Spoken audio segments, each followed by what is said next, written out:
On the sidelines of the 8th Future Investment Initiative in Riyadh, Saudi Arabia, African private sector players join regional financiers to discuss Africa's energy sector and the way forward. The Saudi Africa Green Transition High-Level Forum focuses on Africa's potential contribution to Saudi's 2030 net zero ambition. How do we bridge the gap in financing?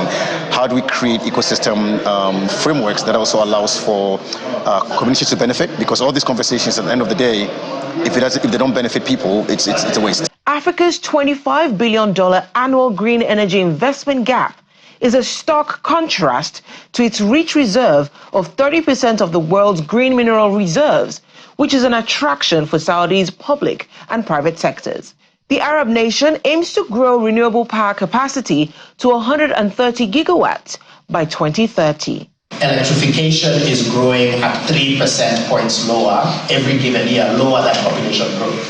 So that means every single day there are more Africans who don't have access to electrons to use either for home use or productive use of energy to build and generate for industry. And so that perspective, I think, is important. Members of this panel also highlight the impact of unemployment and poverty on climate, as well as the potential of Africa's young population. Morocco is actually capitalizing on this right now with I would call it Desert Tech 2, where they're trying to build these big solar plants and then export it to actually Britain. Britain is going to buy clean energy from Morocco. In the room are key players in the private sector across both regions and beyond, including the executive director of the Arab Gulf Fund, who speaks on investor hesitation. What's missing is the vision.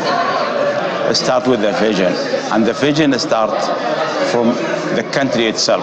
Look at what's happening in Saudi Arabia when they have a vision, transitional. So what we need from Africa, each country, get to have clear vision. For example, how to reach 2030, how to achieve all these goals. At the end of the day, all these conversations and meetings should culminate in tangible investments in Africa. From Riyadh, Saudi Arabia, Maya Wadegoke for Channels Television.